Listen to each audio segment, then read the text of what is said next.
Okay, so it's been a couple of years since the last time I got up in front of you guys to try a live demo. A couple of slides first. Basically, at the last NANOG in St. Louis, a bunch of the backbone operators got together to talk about tools and what kinds of tools would be useful. This was a little meeting called by Doug Maughan from HSARPA, and there were two things that came out of that. One was what you're about to see now, and the other was a live RSS feed of whois changes as they happen, which also got worked on and mostly done about a week after the last NANOG, but then ran into intellectual property issues around the whois content. So we'll be working on that as well. But anyway, so this one, basically the goals here were to get a tool up that would let provisioning engineers sanity check the lists of prefixes that their customers want to announce out through them. So if you're running a backbone, customer comes to you, wants a BGP session, says, you know, here are the 50 prefixes we want to announce out through you. A senior engineer could probably look at each of those and tell you if there was something wacky about one of them, but a senior engineer probably doesn't have time to go through all 50 of them for every customer. And if you hand them to a junior engineer who does have time, at least for the lists of 50, if not the lists of 1,000, the junior engineer may not already know off the top of their heads what a lot of different prefixes are. So the idea here was just to sort of automate that and be able to pick out the weird ones for a little bit more scrutiny and let people save some of their time by not looking at all the ones that were as expected. And then obviously the next step is to crank out a properly formatted prefix list that can be dumped into a router. So as you might expect, a lot of the work in this goes into the input parsing because people have all kinds of weird formats that they want to dump junk into this tool in. Obviously, the easy one is just CIDR, right? n.n.n.n/mask length. But if you look at old whois stuff, you've got pre-CIDR ranges. You've got stuff people are dumping in from Cisco and Juniper configs, from output from display commands on routers, stuff coming out of other kinds of provisioning systems, lots of stuff out of RIR and IRR whois. So we're trying to parse all of that stuff as rationally as we can, and I think you'll find we're doing a reasonably good job, but we'd be very interested to hear about any exceptions that you find. Then we do a little bit of analysis of it. A lot of database lookups into the different databases that we keep of different kinds of infrastructure. So we flag all the bogons and critical infrastructure like exchange point subnets and root and TLD name servers. We flag long prefixes. So anything longer than a /24 right now, but you'll be able to dump in a table of your own preferred maximum prefix lengths for each range out of the V4 space. Then we draw a little map of the world and show on the map where these prefixes map to so that, if there's one that's different from the others, you can spot it easily. We grab a little malware incident to address ratio statistics from Rick Wesson's outfit, Support Intelligence, and we kind of sum that up into a ratio. And then we put a lot of this stuff up in a table so that you can sort of sort it different ways and look at it and make sense of it. And then the output, we do Cisco prefix lists, Juniper prefix lists, and Juniper set commands. So time for a live demo. Just kidding. Okay.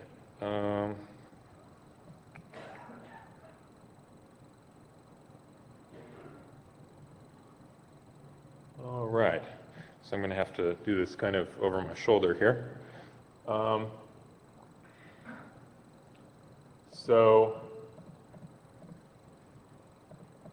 somebody want to, whoop, where's the cursor? There we go.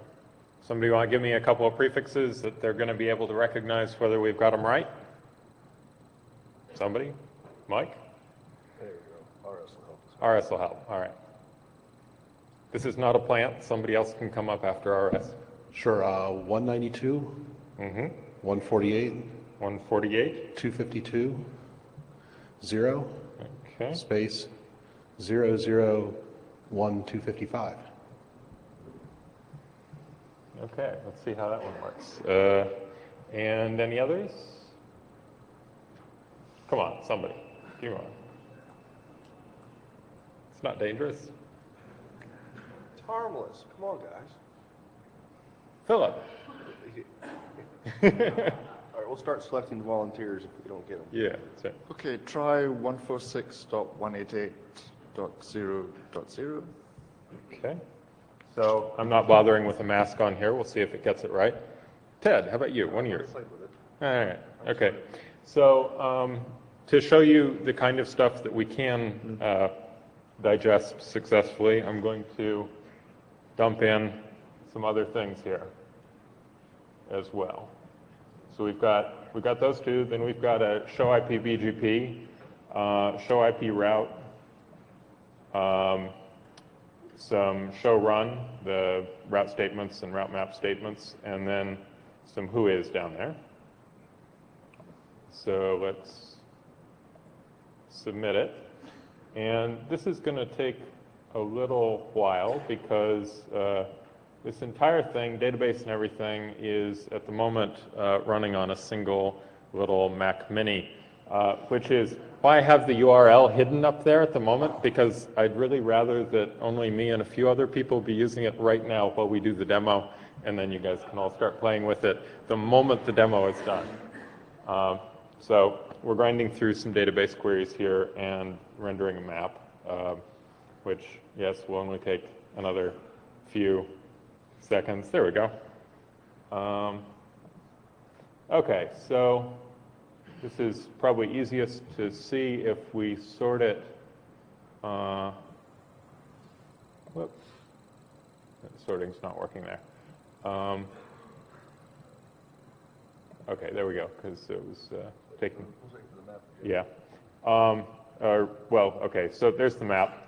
You can see that most of these were in the US. We've got a little bit in Mexico, a little bit in Canada, and a little bit in South Africa here. So right off the bat, if we're writing a prefix list for an ISP in the US, we might want to look at that South African one and say, you know, maybe that one isn't right.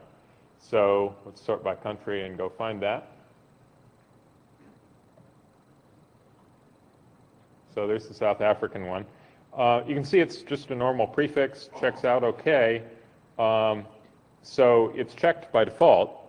So we might want to uncheck that to say, no, we don't think that one's okay. We're going to take it out of the list that we're going to, the prefix list we're going to generate. Now let's go back and look at the others.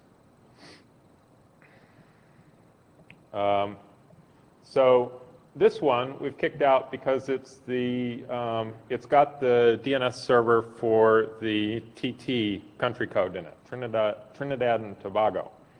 But you know, I happen to know what that is and know that that one's okay, so we'll include that. Then we've got the one here, 198.32.176, which many of you may recognize. That's PAX. So we probably shouldn't include PAX. Then we've got another one here, 206.220.230/24, but that's already included in another one that was already in the list, so we don't need to include it again. Here's B-root, and whoop, cursor down there. And then here's one with a whole bunch of TLD servers in it that I also know is okay. And we've got a Bogon, 192.168. And then a bunch of stuff that, you know, I know belongs to various customers, whatever.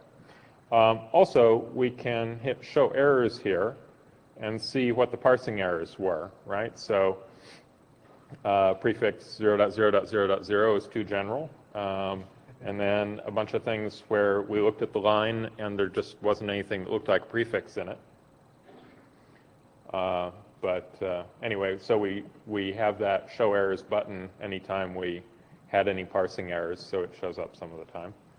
All right, so let's say we want to go ahead and generate a prefix list from this. And I want to call, sorry, let me scroll down so you can see all this a little bit better. Let's say I want to call this Bill's list.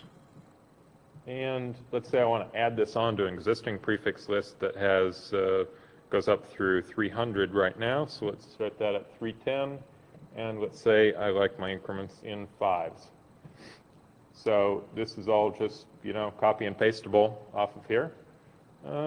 Let's say that actually I want to pop it into a Juniper instead.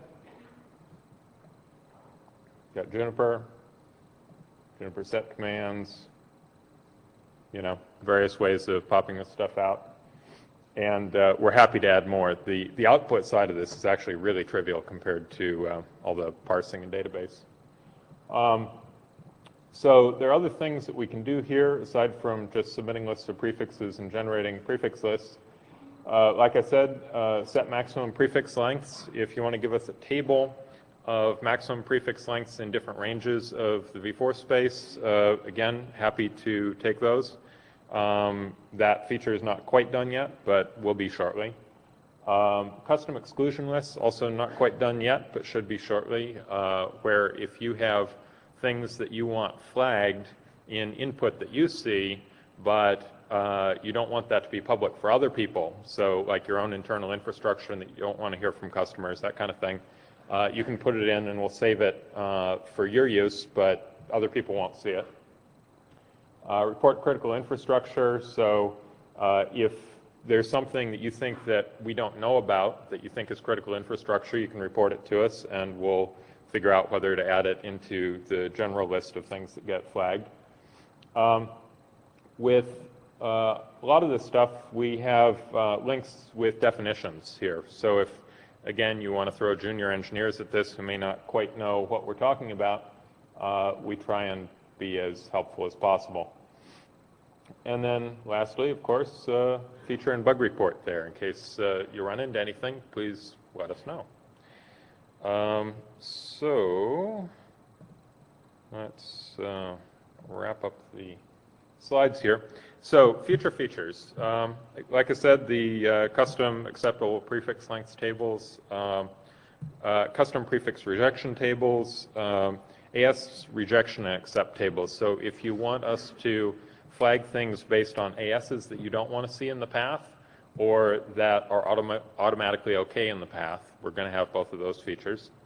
Another trickier one, previous transit AS uniformity check. So if you give us a list of prefixes, we'll look through and see whether those prefixes mostly have the same ASs in common that they were getting transit from before, and if so, we'll be able to flag ones that don't have those in common. So if a customer, a new potential customer comes to you and says, all these guys are my customer, we'll be able to flag ones that look like maybe they didn't have that guy as their service provider in the past.